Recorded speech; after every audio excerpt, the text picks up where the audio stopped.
Bienvenidos a Susurros en la Noche. Hoy, el retrato de Dorian Gray de Oscar Wilde, capítulo 3.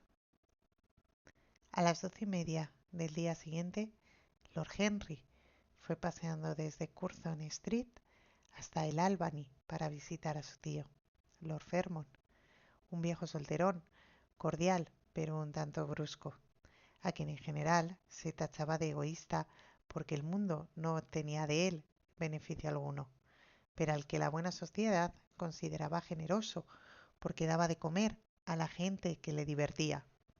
Su padre había sido embajador en Madrid cuando Isabel II era joven y nadie había pensado aún en el general Prim, pero abandonó la carrera diplomática caprichosamente por el despecho que sintió al ver que no le ofrecían la embajada de París, puesto al que creía tener pleno derecho en razón de su nacimiento, de su indolencia, del excedente inglés de sus despachos y de su desmesurada pasión por los placeres. El hijo, que había sido secretario de su padre y que presentó también la dimisión, gesto que por entonces se consideró un tanto descabellado, sucedió a su padre en el título unos meses después y se consagró a cultivar con seriedad el gran arte aristocrático de no hacer absolutamente nada. Aunque poseía dos grandes casas en Londres, prefería vivir en habitaciones alquiladas, que le causaban menos molestias, y hacía en su club la mayoría de las comidas. Se preguntaba algo de la gestión de sus minas de carbón en Maitland y se excusaba de aquel contacto con la industria, alegando que poseer minas de carbón otorgaba a un caballero el privilegio de quemar leña en el hogar de su propia chimenea. En política era conservador, excepto cuando los conservadores gobernaban, periodo en el que los insultaba sistemáticamente, acusándolos de ser una pandilla de radicales. Era un hombre y un héroe para su ayuda de cámara, que lo tiranizaba, y un personaje aterrador para la mayoría de sus parientes, a quienes él, a su vez, tiranizaba. Era una persona que solo podía haber nacido en Inglaterra y siempre afirmaba que el país iba a la ruina. Sus principios estaban anticuados, pero se podía decir mucho en favor de sus prejuicios. Cuando Lord Henry entró en la habitación de su tío, lo encontró vestido con una tosca chaqueta de caza, fumando un cigarro habano y refunfuñando mientras leía el Times. Vaya, Harry, dijo el anciano caballero, ¿qué te ha hecho salir tan pronto de casa? Creía que los dandys no se levantaban hasta las 2 y que no aparecían en público hasta las 5. Puro afecto familiar, tío George, te lo aseguro. Quiero pedirte algo. Dinero, imagino, respondió el señor Fairmont torciendo el gesto. Bueno, siéntate y cuéntamelo todo. En estos tiempos que corren, los jóvenes se imaginan que el dinero lo es todo. Sí, murmuró Lord Henry, colocándose mejor la flor que llevaba en el ojal de la chaqueta. Y cuando se hacen viejos, no se lo imaginan, lo saben. Pero no quiero dinero. Solo las personas que pagan sus facturas necesitan dinero, tío George, y yo nunca las pago. El crédito es el capitán de un segundón, y se vive agradablemente con él. Además, siempre me trato con los proveedores de Dartmoor, y en consecuencia nunca me molestan. Lo que quiero es información, no información útil, por supuesto, información perfectamente inútil. Te puedo contar todo lo que contiene cualquier informe oficial, aunque quienes los redactan hoy en día escriben muchas tonterías. Cuando yo estaba en el cuerpo diplomático las cosas iban mucho mejor, pero, según tengo entendido, ahora les hacen examen de ingreso. Hay que extrañarse del resultado. Los exámenes, señor mío, son pura mentira de fin a principio. Si una persona es un caballero, sabe más que suficiente, y si no le es, todo lo que sepa es malo. El señor Dorian Gray no tiene nada que ver con el mundo de los informes oficiales, tío George, le dijo Lord Henry. ¿El señor Dorian Gray? ¿Quién es? Preguntó Lord Fermor, frunciendo el espeso entrecejo cano. Eso es lo que he venido a averiguar, tío George. Bueno, debo decir más bien que ya sé quién es. Es el nieto del último Lord Kelson. Su madre Era una Devereux, Lady Margaret Devereux. Quiero que me hables de su madre. ¿Cómo era? ¿Con quién se casó? Trataste prácticamente a todo el mundo en tu época, de manera que quizás la hayas conocido. En el momento actual me interesa mucho el señor Grey. Acaban de presentármelo. ¿Nieto de Kelson? Repite el anciano caballero. Nieto de Kelson. Claro, conocí muy bien a su madre. Creo que asistí a su bautizo. Era un joven extraordinariamente hermosa. Margaret y volvió loco a todo el mundo, escapándose con un joven que no tenía ni un céntimo, un don nadie. Señor mío, un oficial de la infantería o algo por el estilo. Ya lo creo. Lo recuerdo todo como si hubiera sucedido ayer. Al pobre infeliz lo mataron en un duelo en Spa pocos meses después de la boda. Una historia muy fea. Dijeron que Kelson se agenció un aventurero sin escrúpulos, un animal belga, para que insultara en público a su yerno. ¿Le pagó, señor mío, para que lo hiciera? Le pagó. Y luego aquel individuo ensartó al suboficial como si fuera un pichón. Echaron tierra sobre el asunto, pero cielo santo, Kelson comió solo en el club durante cierto tiempo después de aquello. Recogió a su hija, según me contaron, pero la chica nunca volvió a dirigirle la palabra. Sí, sí, un asunto muy feo. Margaret también se murió, en menos de un año, de manera que dejó un hijo. ¿No es eso? Lo había olvidado. ¿Cómo es el chico? Si es como su madre, debe de ser bien parecido. Es bien parecido, asintió Lord Henry. Espero que caiga en buenas manos, prosiguió el anciano. Heredará un montón de dinero si Kelson se ha portado bien con él. Su madre también tenía dinero. Le correspondieron todas las propiedades de Selby y a través de su abuelo odiaba a Kelson. Lo consideraba un tacaño de mucho cuidado y no se equivocaba. Fue a Madrid en una ocasión cuando yo estaba allí. Cielo santo, logró que me avergonzase de él. La reina me preguntaba quién era el noble inglés que siempre se le peleaba con los cocheros por el precio de las carreras. Menuda historia. Pasé un mes sin aparecer por la corte. Confío en que tratara a su nieto mejor que a los cocheros de alquiler. No lo sé, respondió Lord Henry. Imagino que al chico no le faltará de nada. Todavía no es mayor de edad. Sé que Belsey es suyo. Lo sé porque me lo ha dicho él. ¿Y su madre? Entonces, ¿era muy hermosa? Margaret era una de las criaturas más encantadoras que he visto nunca, Harry. ¿Qué la impulsó a comportarse como lo hizo? Es algo que nunca entenderé. Podría haberse casado con quien hubiera querido. Carlington estaba loco por ella, pero era una romántica. Todas las mujeres de esa familia lo han sido. Los hombres no valían nada, pero cielo santo, las mujeres eran maravillosas. Carlington se declaró de rodillas, me lo dijo él mismo. Margaret se rió de él, y no podía por entonces una chica en Londres que no quisiera pescarlo. Y por cierto, Harry, hablando de matrimonios estúpidos, ¿qué es esa patraña que me cuenta tu padre de que Dartmoor se quiere casar con una americana? ¿Es que las chicas inglesas no son lo bastante buenas para él? Ahora está bastante de moda casarse con americanas, tío. Yo apoyo a las mujeres ingleses contra el mundo entero, Harry, dijo Lord Fermor golpeando la mesa con el puño. Todo el mundo apuesta por las americanas. No durarán, según me han dicho, murmuró su tío.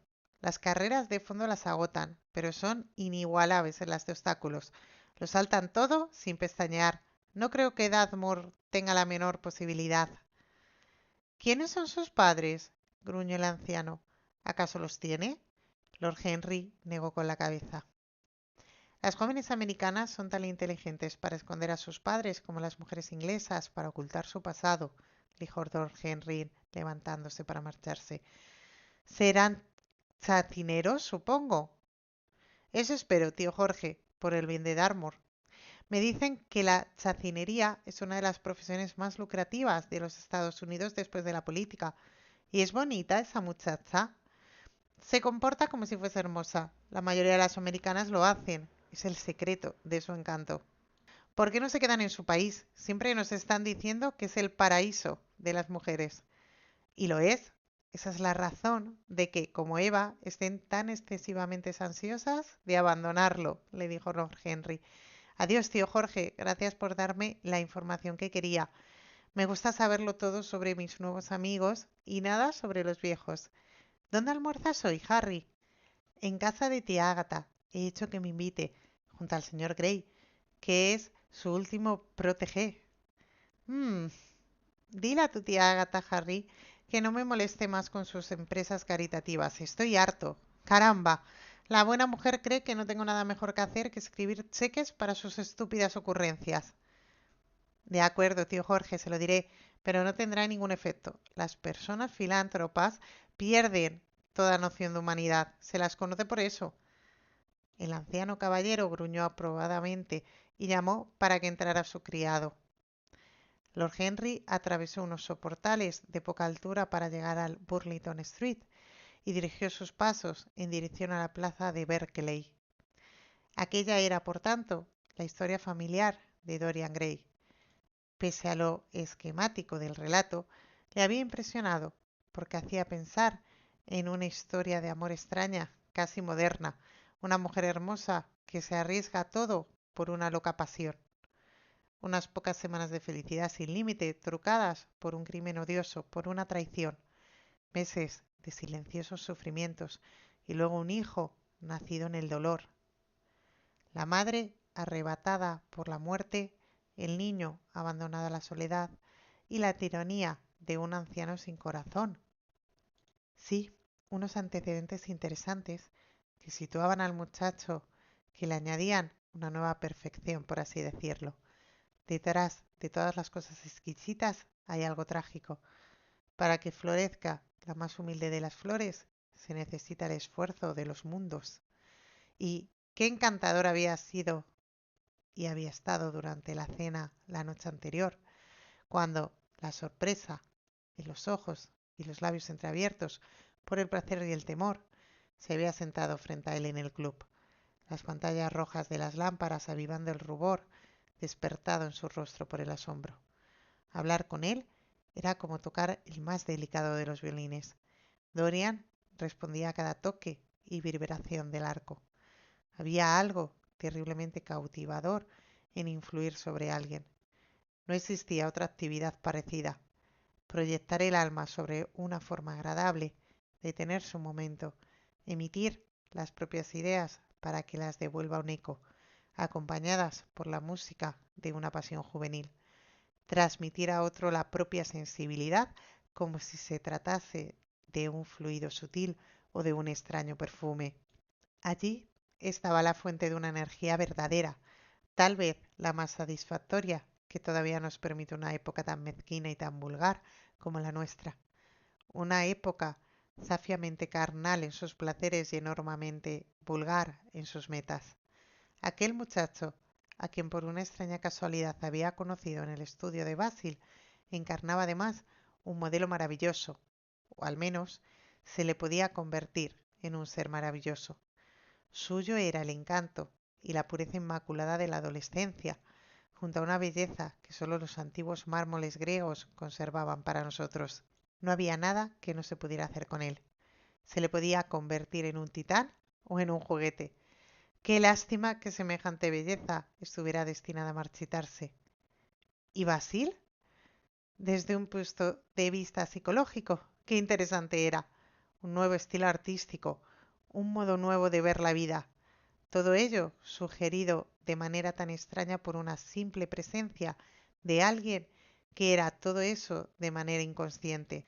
El espíritu silencioso que mora en los bosques sombríos y camina sin ser visto por los campos abiertos, mostrándose de repente como una dríade y sin temor, porque en el alma que la busca se ha despertado ya esa singularidad y capacidad a la que corresponde la revelación de las cosas maravillosas, las simples formas, los simples contornos de las cosas que se estabilizan, por así decirlo, adquiriendo algo semejante a un valor simbólico, como si fuese a su vez el esbozo de otra forma más perfecta, a cuya sombra dotaban de realidad. Qué extraño era todo. Recordaba algo parecido en la historia del pensamiento. ¿No fue Platón, aquel artista de las ideas, que lo había analizado por primera vez? ¿No había sido Buonarroti quien lo esculpió en el mármol multicolor de una sucesión de sonetos? Pero en nuestro siglo era extraño. Sí, trataría de ser para Dorian Gray lo que él, sin saberlo, había sido para el autor de aquel retrato maravilloso. Trataría de dominarlo. En realidad, ya lo había hecho a medias. Haría suyo aquel espíritu maravilloso. Había algo fascinante en aquel hijo del amor y de la muerte. De repente, Lord Henry se detuvo y contempló las casas que lo rodeaban. Se dio cuenta de que había dejado atrás la de su tía y sonriendo volvió sobre sus pasos. Cuando entró en el vestíbulo, un tanto sombrío, el mayordomo le hizo saber que los comensales ya se habían sentado a la mesa. Entregó el sombrero y el bastón de uno de los lacayos y pasó al comedor. Tarde como de costumbre, exclamó su tía, reprendiéndolo con un movimiento de cabeza. Lord Henry inventó una excusa banal y después de acomodarse en el sitio vacío al lado de Lady Agatha, miró a su alrededor para ver a los invitados. Dorian Gray le hizo una tímida inclinación de cabeza desde el extremo de la mesa, apareciendo en sus mejillas un rubor de satisfacción. Frente a él tenía a la duquesa de Harley, una dama con carácter y un valor admirables, muy querida por todos los que la conocían y con amplias proporciones arquitectónicas a las que los historiadores contemporáneos, cuando no se trataba de duquesas, dan el nombre de corpulencia. A su derecha estaba sentado Sir Thomas Burdon, miembro radical del Parlamento, que seguía a su líder en la vía pública, y a los mejores cocineros en la privada, cenando con los conservadores y pensando con los liberales, según una regla tan prudente como bien conocida. El asiento a la izquierda de la duquesa estaba ocupado por el señor Erskine de Treadley, anciano caballero de considerable encanto y cultura, que había caído, sin embargo, en la mala costumbre de guardar silencio, puesto que, como explicó en una ocasión Lady Agatha, todo lo que tenía que decir lo había dicho antes de cumplir los 30. A la izquierda de Lord Henry se sentaba la señora Vandeleur, una de las amigas más antiguas de su tía, santra entre las mujeres, pero tan terriblemente poco atractiva que hacía pensar en un himnario mal encuadernado.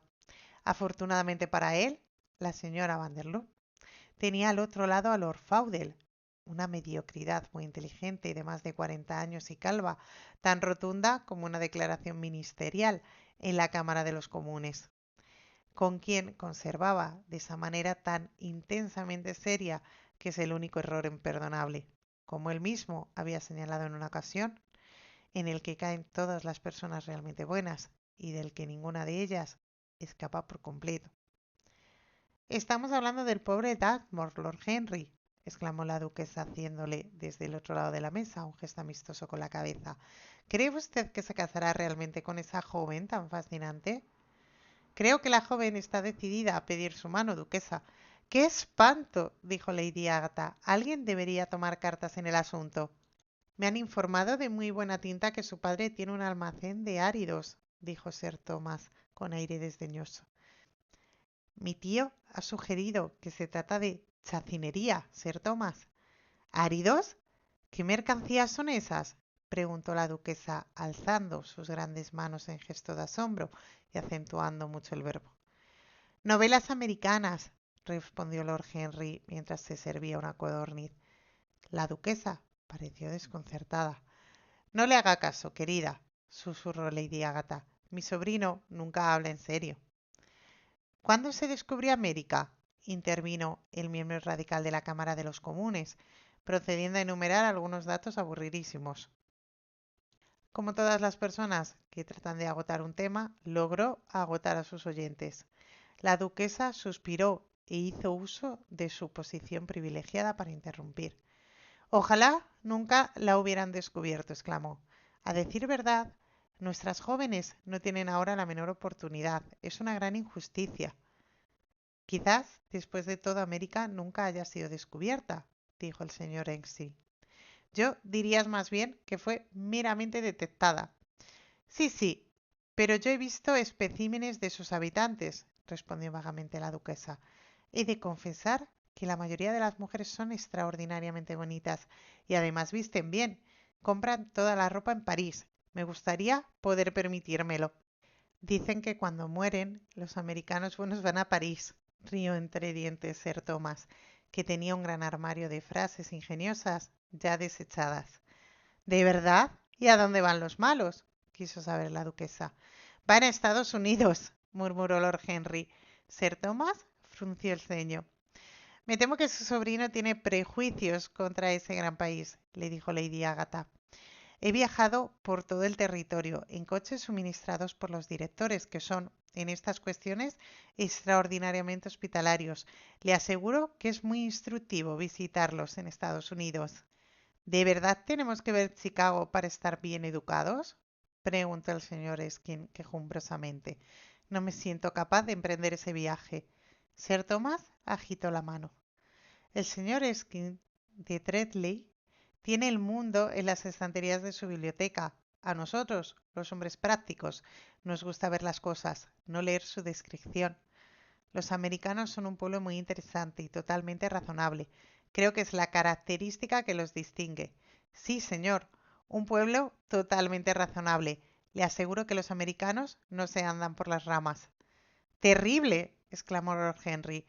No me gusta la fuerza bruta, pero la razón bruta es totalmente insoportable. No está bien utilizarla. Es como golpear por debajo del intelecto.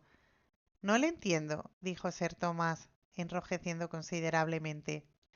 Yo sí, Lord Henry, murmuró el señor Eskin con una sonrisa. Las paradojas están muy bien a su manera, intervino el baronet.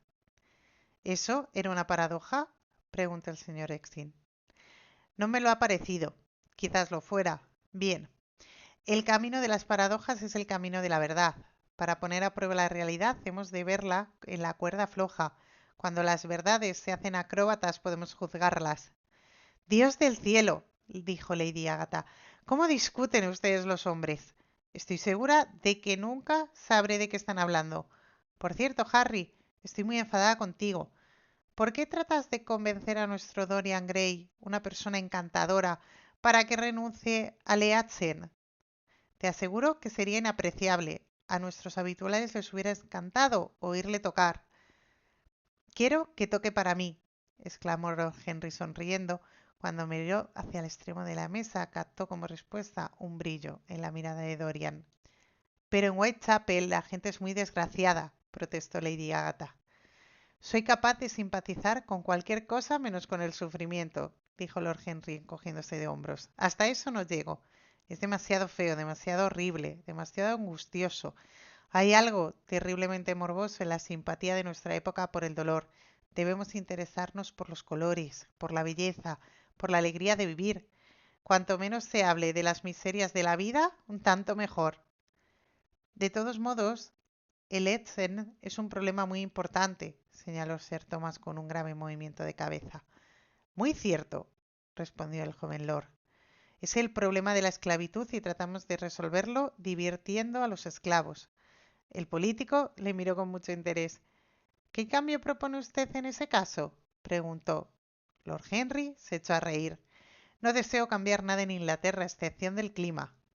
Me basta y me sobra con la contemplación filosófica, pero como el siglo XIX se ha arruinado por un excesivo gasto de simpatía, sugiero que se acuda a la ciencia para solucionarlo. La ventaja de las emociones es que nos llevan por el mal camino y la ventaja de la ciencia es que excluye la emoción. Pero tenemos gravísimas responsabilidades, aventuró tímidamente la señora. Sumamente graves, se hizo eco Lady Agatha. Lord Henry miró con detenimiento al señor Eskin. La humanidad se toma demasiado en serio. Es el pecado original del mundo. Si los cavernícolas hubieran sabido reír, la historia habría sido distinta. No sabe cuánto me consuela oírle, gorjeó la duquesa. Siempre me siento muy culpable cuando vengo a ver a su querida tía porque no me intereso en absoluto por el Essen. En el futuro podré mirarla a la cara sin sonrojarme. Sonrojarse es muy favorecedor, duquesa, señaló Lord Henry. Solo cuando se es joven, respondió ella. Cuando una anciana como yo se sonroja, es muy mala señal. Ah, me gustaría que me dijera usted cómo volver a ser joven. Lord Henry meditó unos instantes. ¿Recuerda usted algún gran error que cometiera en sus primeros tiempos, duquesa? Preguntó mirándola desde el otro lado de la mesa. Muchos, por desgracia, exclamó ella. Pues vuelva a cometerlos, dijo él con gravedad. Para recuperar la juventud basta con repetir las mismas locuras. Deliciosa teoría, exclamó ella. He de ponerla en práctica. Una teoría peligrosa, dijo Sir Thomas. Lady Agatha movió desaprobadamente la cabeza, pero la idea le pareció de todos modos divertida, y el señor Erskine escuchaba. Sí, continuó el joven lord, se trata de uno de los grandes secretos de la vida. En la actualidad, la mayoría de la gente muere de una indigestión de sentido común y descubre, cuando ya es demasiado tarde, que lo único que nunca lamentamos son nuestros errores. Se oyeron risas en torno a la mesa. Lord Henry jugó con la idea, animándose cada vez más. La lanzó al aire y la transformó. La dejó escapar y volvió a capturarla. La adornó con todos los fuegos de fantasía y le dio alas con la paradoja. El elogio a la locura, mientras Lord Henry proseguía, se elevó hasta las alturas de la filosofía y la filosofía misma se hizo joven y contagiada por la música desenfrenada del placer, vestida, cabría imaginar, con su túnica manchada de vino y una guirnalda de hiedra, danzó como una bacante sobre las colinas de la vida y se burló del plácido Sileno por su sobriedad. Los hechos huyeron ante ella como asustados animalitos del bosque. Sus pies, alabastinos, pisaron el enorme largal donde se sientan sus reales, el sabio mar, hasta que el zumo rosado de la vid se elevó en torno a sus extremidades desnudas en oleadas de burbujas moradas, o se deslizó en espuma por las negras paredes inclinadas de la cuba. Fue una extraordinaria improvisación. Lord Henry sentía fijos en él los ojos de Dorian Gray, y saber que había entre quienes lo escuchaban alguien a quien deseaba fascinar parecía dar mayor agudeza a su ingenio y prestar colores más vivos a su imaginación. Se mostró brillante, fantástico y responsable. Encantó a sus oyentes haciendo que se olvidaran de sí mismos y que siguieran riendo la melodía de su camarillo. Dorian Gray nunca apartó de él los ojos y pareció inmóvil como si estuviera encantado, sucediéndose las sonrisas sobre sus labios mientras el asombro en el fondo de sus ojos adoptaba una pensativa gravedad. Finalmente, cubierta con la librea de la época, la realidad entró en la estancia en forma de lacayo para decir que a la duquesa le esperaba su coche. La noble señora se retorció las manos con fingida desesperación. ¡Qué fastidio! exclamó. He de marcharme. Tengo que recoger a mi marido en el club para llevarlo a Willis Runs, donde debe presidir no sé qué absurda reunión. Si llego tarde, se enfurecerá sin duda, y no puedo exponerme a una escena con este sombrero. Es demasiado frágil. Una palabra dura acabaría con él. No, he de irme, mi querida Agatha. Hasta la vista, Lord Henry. Es usted absolutamente delicioso y terriblemente desmoralizador. Desde luego, no sabría qué decir sobre sus ideas. Tiene que venir a cenar con nosotros una de estas noches. ¿El martes? ¿Está usted libre el martes? Por usted, duquesa, ¿quién no prescindiría? Respondió Lord Henry con una inclinación de cabeza. Ah, muy amable y muy cruel por su parte, exclamó la duquesa. Pero no se olvide de venir. Y abandonó la habitación seguida por Lady Agatha y las otras damas. Cuando Lord Henry se hubo sentado de nuevo, el señor Erskine, dando la vuelta a la mesa y colocándose a su lado, le puso una mano en el brazo. Usted habla mucho de libros, dijo. ¿Por qué no escribe uno? Me gusta demasiado leerlos para no molestarme en escribirlos, señor Erskine. Desde luego, me gustaría escribir una novela que fuese tan encantadora y tan irreal como la alfombra persa. Pero en Inglaterra no hay público más que para periódicos, libros de texto y enciclopedias. No hay en todo el mundo personas con menos sentido de la belleza literaria que los ingleses. Me temo que tiene usted razón, respondió Enskin. Yo mismo tuve menciones literarias, pero las abandoné hace mucho. Y ahora, mi joven y querido amigo, si me permite que le dé ese nombre, ¿le puedo preguntar si mantiene usted todo lo que nos ha dicho durante el almuerzo? He olvidado completamente todo lo que he dicho, le sonrió Lord Henry. ¿Tan inmoral era? Sumamente inmoral. De hecho, le considero extraordinariamente peligroso. Y si algo le sucede a nuestra buena condesa, le tendremos por responsable directo. Pero me gustaría hablar con usted sobre la vida. La generación de la que formo parte es francamente aburrida. Algún día, cuando se canse de Londres, venga a Tritlet. Expóngame su filosofía del placer mientras degustamos una excelente Borgoña que tengo la fortuna de poseer. Me encantará. Una visita a Trilly será un gran privilegio. Cuenta con un perfecto anfitrión y una biblioteca igualmente perfecta. Su presencia le añadirá un nuevo encanto, respondió el anciano caballero con una cortés inclinación. Y ahora tengo que despedirme de su excelente tía. Me esperan en el Ateneum. Es la hora en que dormimos allí. ¿Todos, señor Skin? 40 en 40 sillones. Hacemos prácticas para una academia inglesa de las letras. Lord Henry rió, poniéndose de pie. Me voy al parque, exclamó. Al atravesar la puerta, Dorian Gray le tocó el brazo. Permítame ir con usted, murmuró. Creía que le había prometido a Basil. ¿Quería usted saberlo? Le respondió Lord Henry.